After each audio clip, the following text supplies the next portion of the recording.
നമസ്കാരം. ഒരു പൊതുപ്രവർത്തകൻ എന്ന നിലയിൽ, ജനപ്രതിനിധി എന്ന നിലയിൽ രാഹുൽ മാങ്കൂട്ടത്തിനെതിരെ ഉയർന്നു വരുന്ന ആരോപണങ്ങൾ നാണക്കേടാണ്. നമ്മുടെ ജനപ്രതിനിധികൾ, പൊതുപ്രവർത്തകർ മാതൃകാ പുരുഷന്മാരായിരിക്കണം. അവർ മറ്റുള്ളവർക്ക് വഴി കാണിച്ചു കൊടുക്കണം. എന്നാൽ രണ്ട് ചോദ്യങ്ങൾ ബാക്കിയാവുന്നു.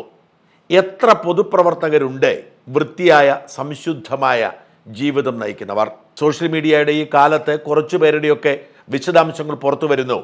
അല്ലെങ്കിൽ പക വീട്ടാൻ കാത്തിരിക്കുന്നവർ സംഘടിതരായി ചിലരെ തീർക്കുന്നു എന്നതിനപ്പുറത്തേക്ക് ബാക്കി പൊതുപ്രവർത്തകരൊക്കെ ഇങ്ങനെ തന്നെയാണോ?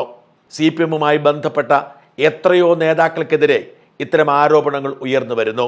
പാർട്ടി ഓഫീസിൽ ഒളിക്യാമറ വെച്ച് അവിഹിത ബന്ധങ്ങൾ പിടിക്കുന്ന ചരിത്രം CPM-നുണ്ട്. തീവ്രത കുറഞ്ഞ പീഡനം എന്ന് പറഞ്ഞ് നേതാക്കന്മാർ അണികളെ പീഡിപ്പിക്കുന്നത് ഒഴിവാക്കുന്ന പാർട്ടിയാണത്. അവർ രാഹുൽ മാങ്കൂട്ടത്തിന്റെ പിറകെ നടക്കുന്നത് ഉചിതമാണോ? ഈ ചോദ്യം പലരും ചോദിക്കുന്നു. മാത്രമല്ല, രാഹുൽ മാങ്കൂട്ടത്തെ ടാർഗറ്റ് ചെയ്തുകൊണ്ട് ചാനലുകളും സോഷ്യൽ മീഡിയയും രാഷ്ട്രീയ എതിരാളികളും ഒരുമിച്ച് ചേരുന്നത് കൊണ്ട് രചിക്കപ്പെടുന്ന തിരക്കഥയല്ലേ ഇതെന്ന് സംശയിക്കുന്നവരുടെ എണ്ണം പെരുകുന്നു. അല്ലെങ്കിൽ നോക്കൂ, രാഹുലിനെതിരെയുള്ള എല്ലാ ആരോപണങ്ങൾക്കും ഒരു കൃത്യമായ പാറ്റേൺ ഉണ്ട്. ആ പാറ്റേണിൽ ഏറ്റവും പ്രധാനപ്പെട്ടത് യുവതികൾ വിവാഹിതരാണ് എന്നതാണ്. വിവാഹിതരായ യുവതികളോട് ബന്ധമുണ്ടാക്കുന്നു. രണ്ടാമത്തേത്, രാഹുൽ മാങ്കൂട്ടം ആരെയും വഞ്ചിക്കുകയല്ല, നേരെ മറിച്ച് പീഡിപ്പിക്കുകയാണ്. ചെന്ന് കയറിയുടൻ ശരീരത്തിൽ മുറിവേൽപ്പിച്ച് സമ്മതമില്ലാതെ അവരെ ബലാത്സംഗം ചെയ്യുന്നു. 3, അവർക്ക് ഗർഭമുണ്ടാകണം എന്ന് രാഹുൽ മാങ്കൂട്ടത്തിന് നിർബന്ധമാണ്. 4, ആ ഗർഭം ഇല്ലാതാക്കി രാഹുൽ മാങ്കൂട്ടത്തിൽ ആഘോഷിക്കുന്നു. ഒരേ പാറ്റേണിലാണ് എല്ലാ ആരോപണങ്ങളും. ഇത് രാഹുലിന്റെ ചില ബലഹീനതകളെ ബോധപൂർവം ദുരുപയോഗിച്ച് ചിലർ ഒരു സൈക്കോ ക്രിമിനലാക്കി ഇയാളെ മാറ്റാൻ വേണ്ടി നടത്തുന്ന ശ്രമമാണ് എന്ന് വിശ്വസിക്കുന്നവരുടെ എണ്ണം പെരുകി വരുന്നു. ഏറ്റവും പ്രധാനപ്പെട്ട ചോദ്യം, കോടതിയുടെ സംരക്ഷണയിലുള്ള രാഹുൽ മാങ്കൂട്ടത്തെ എന്തിനാണ് പാതിരാത്രിയിൽ താമസിക്കുന്ന ഇടത്ത് ചെന്ന് സഹായി പോലും കൂടെയില്ല എന്ന് ഉറപ്പാക്കി ഒരു ഭീകരനെ പിടികൂടുന്നത് പോലെ പിടികൂടിയത് എന്നതാണ്. രാഹുലിനെതിരെ ബലാത്സംഗ പരാതി ഉണ്ടായി. ആ പരാതിയിൽ നിയമപരമായി അന്വേഷണം നടത്തണം. പരാതിയിൽ കഴമ്പുണ്ടെങ്കിൽ അറസ്റ്റ് ചെയ്യണം. എന്നാൽ നിയമവും ചട്ടവും രാഹുലിന്റെ കാര്യത്തിൽ എങ്ങനെ ഒഴിവാക്കാൻ കഴിയും?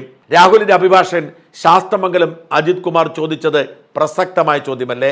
രാഹുലിന് മേൽ സമാനമായ 2 കുറ്റകൃത്യങ്ങളുണ്ട്. ഒരു കേസിൽ വ്യവസ്ഥകളുടെ ജാമ്യത്തിലാണ്. ആ വ്യവസ്ഥകളുടെ ഭാഗമായി രാഹുൽ ഒപ്പിടാൻ വേണ്ടി പോലീസ് സ്റ്റേഷനിൽ പോകണം. രണ്ടാമത്തെ കേസിൽ തൽക്കാലത്തേക്ക് ഹൈക്കോടതി അറസ്റ്റ് തടഞ്ഞിരിക്കുന്നു. ഈ 2 കേസും നിലനിൽക്കുമ്പോൾ രാഹുലിന് മുങ്ങാൻ സാധ്യമല്ല എന്ന് എല്ലാവർക്കും അറിയാം. അങ്ങനെ മുങ്ങിയാൽ രാഹുലിന്റെ ജാമ്യം നിഷേധിക്കപ്പെടും. എന്നിട്ടും പിന്നെ എന്തിനാണ് രാഹുലിനെ ഇങ്ങനെ വല വീശി പാതിരാത്രിയിൽ പിടികൂടിയത്? ആ ഉദ്ദേശശുദ്ധി തന്നെ സംശയാസ്പദമാണ്. ഇരയ്ക്ക് നീതി തേടിക്കൊടുക്കുകയല്ല, നേരെ മറിച്ച് നീതി നിയമ സംവിധാനങ്ങളെ മറികടന്നുകൊണ്ട് രാഹുലിനെ മാധ്യമങ്ങൾക്ക് മുമ്പിൽ പ്രദർശിപ്പിക്കുക, സമൂഹത്തിന് മുൻപിൽ നാണം കെടുത്തുക, ജയിലിലടച്ച് തൃപ്തി അടയുക എന്ന പിണറായിസ്റ്റ് പോലീസിന്റെ കുതന്ത്രമാണെന്ന്. അല്ലെങ്കിൽ എന്തുകൊണ്ടാണ് കാനഡയിൽ നിന്നും ഇമെയിലിൽ ഒരു പരാതി കിട്ടിയപ്പോൾ ചട്ടങ്ങൾ പാലിക്കാതെ രാഹുലിനെ അറസ്റ്റ് ചെയ്തത്? BNSS 173(2) അനുസരിച്ച് ഒരാൾക്കെതിരെ ഇമെയിലിൽ ഒരു പരാതി കിട്ടിയാൽ അത് ഗൗരവമേറിയ കുറ്റകൃത്യമാണെങ്കിൽ FIR ഇടണം. എന്നാൽ 3 ദിവസത്തിനകം പരാതിക്കാരൻ അല്ലെങ്കിൽ പരാതിക്കാരി വിളിച്ച് ഒപ്പുവാങ്ങണം. അത്തരം കാര്യങ്ങൾ എന്തെങ്കിലും ചെയ്തിട്ടാണോ രാഹുലിനെ വളഞ്ഞിട്ട് പിടിച്ചത്? ഈ ചോദ്യങ്ങളൊക്കെ ജനങ്ങൾ ചോദിച്ചു തുടങ്ങിയിരിക്കുന്നു. രാഹുലിനോട് കടുത്ത എതിർപ്പുള്ള മുൻ DGP കൂടിയായ സംഘപരിവാർ നേതാവ് ഡോക്ടർ TP സെൻകുമാർ ഇങ്ങനെ എഴുതി: കോഴിയും പോലീസും ക്രിമിനൽ നിയമങ്ങളും. ഒരു സൈക്കിക് കോഴിയെ പോലീസ് പിടിക്കുമ്പോൾ ശ്രദ്ധിക്കേണ്ട നിയമപരമായ കാര്യങ്ങൾ അത് താഴെ പറയുന്നവയാണ്. പോലീസിനും കോടതിക്കും ബലാത്സംഗ പരാതിയിലെ ബാലപാഠങ്ങൾ അറിയണ്ടേ? ഒരു ബലാത്സംഗ പരാതിയിൽ കാനഡയിൽ നിന്നും ഇമെയിലായി പരാതിക്കാരി സ്റ്റേഷൻ ഹൗസ് ഓഫീസർക്ക് BNS വകുപ്പ് 173(2) ലഭിച്ചിട്ടുണ്ടോ? അപ്രകാരം ലഭിച്ചിട്ടുണ്ടെങ്കിൽ 3-ാം ദിനം പരാതിക്കാരി വിളിച്ചു വരുത്തിയതിന് പോലീസ് ഓഫീസർ റിപ്ലൈ മെയിൽ അയച്ചിട്ടുണ്ടോ? റിപ്ലൈ മെയിൽ അയച്ചിട്ടുണ്ടെങ്കിൽ പരാതിക്കാരി സ്റ്റേഷനിൽ വന്ന് ഇമെയിലിൽ ഒപ്പിട്ട് നൽകിയിട്ടുണ്ടോ? അങ്ങനെ നൽകിയാൽ മാത്രമല്ലേ കേസ് രജിസ്റ്റർ ചെയ്യാൻ കഴിയൂ. ഇനി പോട്ടെ, നിയമവിരുദ്ധമായിട്ടാണ് കേസ് രജിസ്റ്റർ ചെയ്തതെങ്കിൽ പോലും പരാതിക്കാരിയെ BNS വകുപ്പ് 184(1) പ്രകാരം കേസെടുത്ത തീയതി മുതൽ 24 മണിക്കൂറിനകം അതിജീവിതയെ വൈദ്യപരിശോധന നടത്തിയോ? പോട്ടെ, അങ്ങനെ വൈദ്യപരിശോധന പോലും നടത്താതെ എങ്ങനെയാണ് വകുപ്പ് 35(1)(b) പ്രകാരം പരാതി വിശ്വാസയോഗ്യതയാകുക? എങ്ങനെയാണ് വകുപ്പ് 47(1) പ്രകാരം അറസ്റ്റിന്റെ കാരണങ്ങൾ അറിയിക്കാൻ കഴിയുക? എങ്ങനെയാണ് 187(1) പ്രകാരം കോടതി റിമാൻഡ് ചെയ്യാൻ കഴിയുക? എങ്ങനെയാണ് മുഖ്യമന്ത്രിയുടെ പരാതിക്കാരി നടത്തുന്ന പരിദേവനം ക്രിമിനൽ നടപടിയാവുക? ഈ ക്രിമിനൽ നടപടിക്രമങ്ങൾ പാലിച്ചില്ലെങ്കിൽ കോഴി രക്ഷപ്പെട്ടു പോകും. അത് പോലീസ് അറിയുക.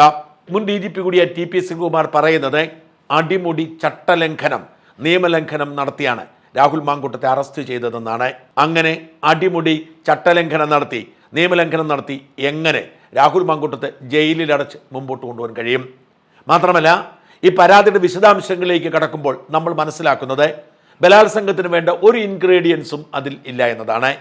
ഇതൊന്നും പരിഗണിക്കാതെ രാഹുലിനെ വല വീശി പിടിച്ച് ജയിലിലടച്ചാൽ ആർക്കാണ് ഗുണമുണ്ടാവുക? പാതിരാത്രിയിൽ ഇത് ചെയ്തതുകൊണ്ട് ജനങ്ങൾ അറിയുന്നത് ഇന്നലെ രാവിലെയാണ്. അപ്പോഴേക്കും സകല ചാനലുകളും സകല സോഷ്യൽ മീഡിയയും രാഹുലിനെതിരെ കുരിശുയുദ്ധം പ്രഖ്യാപിച്ചു. അതുകൊണ്ട് സകലരും രാഹുലിനെതിരാണ് എന്ന തോന്നലുണ്ടായി.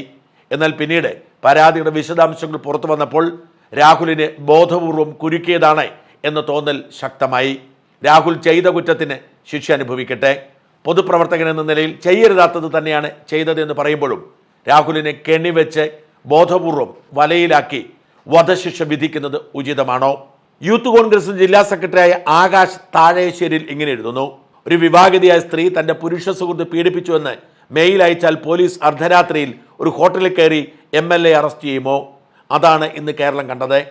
പരാതിക്കാരിയെ നേരിൽ വിളിച്ചില്ല, മെഡിക്കൽ പരിശോധനയില്ല, CCTV പരിശോധിച്ചില്ല, സെക്ഷൻ 35 BNS പ്രകാരമുള്ള നോട്ടീസ് നൽകിയില്ല, സുപ്രീം കോടതി നിർദ്ദേശങ്ങൾ പാലിച്ചില്ല, എന്നിട്ടും ഉടൻ അറസ്റ്റ്, ഉടൻ റിമാൻഡ്. ഇത് നിയമ നടപടിയാണോ അല്ലെങ്കിൽ മുൻകൂട്ടി തയ്യാറാക്കിയ രാഷ്ട്രീയ തിരക്കഥയാണോ? ഓൺലൈൻ പരാതിയുടെ അടിസ്ഥാനത്തിൽ വീഡിയോ കോളിലൂടെ മാത്രം മൊഴിയെടുത്ത് ഒരു MLA അർദ്ധരാത്രിയിൽ പിടികൂടുന്നത് നീതിയല്ല, നാടകമാണ്. FIRൽ പോലും പരാമർശിക്കാത്ത ആരോപണങ്ങൾ രാവിലെ മുതൽ മാധ്യമങ്ങളിൽ നിറഞ്ഞത് എങ്ങനെ? ആരാണ് ഈ വാർത്തകൾ ഫീഡ് ചെയ്തത്? FIR ഒന്ന് വായിച്ചാൽ തന്നെ സാധാരണ ബുദ്ധിയുള്ളവർ ചോദിക്കും, സ്വന്തം പേരിൽ ഹോട്ടൽ റൂം എടുക്കുന്നു, അവിടേക്ക് രാഹുൽ വരുന്നു, വന്നയുടനെ തന്നെ കയറിപ്പിടിച്ച് പീഡിപ്പിച്ചു, ഇതാണോ അന്വേഷണമില്ലാതെ അംഗീകരിക്കപ്പെടുന്ന കഥ? കഴിഞ്ഞ കേസുകളിൽ രാഹുലിന് ഒന്നും ചെയ്യാൻ സാധിക്കാത്തതിന്റെ പ്രതികാരമാണോ ഈ അറസ്റ്റ് എന്ന സംശയം ഉറച്ച ശബ്ദത്തോട് ചോദിക്കേണ്ടതായിരിക്കുന്നു. ഇതിലും ദുഃഖകരം കോൺഗ്രസ് പാർട്ടി ഘട്ടത്തിൽ രാഹുലിനൊപ്പം ഉറച്ചു നിന്നില്ല എന്നതാണ്. പാർട്ടിക്ക് വേണ്ടി തെരുവിൽ ശബ്ദിച്ച ജനകീയ സമരങ്ങളുടെ മുഖമായ ഒരാളെ ഇത്ര എളുപ്പം ഒറ്റപ്പെടുത്തരുതായിരുന്നു. റിമാൻഡ് ചെയ്ത് ജയിലിലേക്ക് കൊണ്ടുപോകുമ്പോൾ DYFI പ്രവർത്തകർ ആക്രോശിച്ചു. കാരണമെന്ത്? അവൻ മൂവർണ്ണ കൊടി പിടിച്ചതാണ്. ഇതിനിടെ ലക്ഷ്മി പത്മ എന്ന മാധ്യമ പ്രവർത്തക കുഞ്ഞാറ്റ, തുമ്പി, റയാൻ എന്നിങ്ങനെ 3 പേരുകളുമായി സോഷ്യൽ മീഡിയയിൽ പ്രത്യക്ഷപ്പെടുന്നു. എന്തിനാണ് ഈ 3 പേരുകൾ? ആരോടാണ് സംസാരിക്കുന്നത്? ആരെ ലക്ഷ്യമിട്ടാണ് ഈ നാടകീയ അവതരണം? മറ്റുള്ള സ്ത്രീകളുടെ വിഷയങ്ങളിൽ മൗനം, നീതിക്കായി ശബ്ദമില്ല.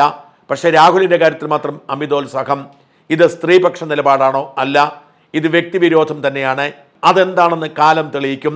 കെട്ടുകഥകൾ എഴുതി പിടിപ്പിച്ച് മാധ്യമ വിചാരണ നടത്തി ഒരു പ്രതിപക്ഷത്തുള്ള നേതാവിനെ തകർക്കാൻ ശ്രമിക്കുന്നത് പത്രപ്രവർത്തനമല്ല, അതിനെ മാധ്യമ വ്യഭിചാരം എന്ന് വിളിക്കും. ഇത്രയും കള്ളക്കേസുകളും നാടകങ്ങളും ഉണ്ടായിട്ടും ജനങ്ങൾ രാഹുലിനെ കൈവിടുന്നില്ല. അതാണ് അവന്റെ യഥാർത്ഥ ശക്തി. ഇന്ന് രാഹുലാണ്, നാളെ ആരായിരിക്കും? രാഹുൽ മാങ്കൂട്ടത്തിനൊപ്പം, നീതിക്കൊപ്പം, ജനാധിപത്യത്തിനൊപ്പം, എന്നും എക്കാലവും എൻ്റെ പ്രസിഡന്റിനൊപ്പം ആകാശ് താഴേശ്ശേരിൽ. ഇത്തരത്തിലൊരു വികാരം യൂത്ത് കോൺഗ്രസ്കാർക്കിടയിൽ മാത്രമല്ല സാധാരണ മനുഷ്യർക്കിടയിലും വ്യാപിച്ചു വരികയാണ്. രാഹുലിനെ ബോധപൂർവം അപമാനിക്കാൻ നിയമവിരുദ്ധമായി, ചട്ടവിരുദ്ധമായി, മൗലികാവകാശങ്ങൾ ലംഘിച്ചുകൊണ്ട്, കോടതിയെ ധിക്കരിച്ചുകൊണ്ട് ജയിലിലടച്ചു എന്നാണ് പൊതുജനങ്ങൾ വിശ്വസിക്കുന്നത്. വെളുക്കാൻ തേച്ചത് പാണ്ടായ അവസ്ഥയിലേക്ക് പതിയെ പതിയെ കാര്യങ്ങൾ നീങ്ങുകയാണ്. രാഹുലിനെതിരെ ഒരേ പാറ്റേണിൽ രൂപം കൊടുത്ത കഥകളാണ് ഇപ്പോൾ ഇവിടെ ആടുന്നതെന്നും ആ കഥകൾ ജനങ്ങൾ തിരസ്കരിക്കുന്നെന്നും കാലമറിയും. പൊതുപ്രവർത്തകൻ എന്ന നിലയിൽ ഉയർന്ന ധാർമ്മികത പുലർത്തിയില്ല എന്നത് മാത്രമാണ് രാഹുൽ ചെയ്ത കുറ്റകൃത്യം. അതിന് പേര് രാഹുലിനെ പെൺവേട്ടക്കാരനാക്കുന്നത്, അതിന് പേര് രാഹുലിനെ ഒളിയിരുന്ന് എയ്തു വീഴ്ത്തുന്നത്, അതിന്റെ പേരിൽ കോടതിയെ പോലും നോക്കുകുത്തിയാക്കി രാഹുലിനെ ജയിലിൽ അടച്ചത് കാലം കണക്ക് ചോദിക്കാതെ പോകുന്ന കുറ്റകൃത്യങ്ങളിൽ പെടില്ല. ഉത്തരം പറയേണ്ടി വരും പിണറായിയും CPM-ഉം, പിണറായിയുടെ പോലീസും, ഇവിടുത്തെ ചാനൽ സിംഹങ്ങളും.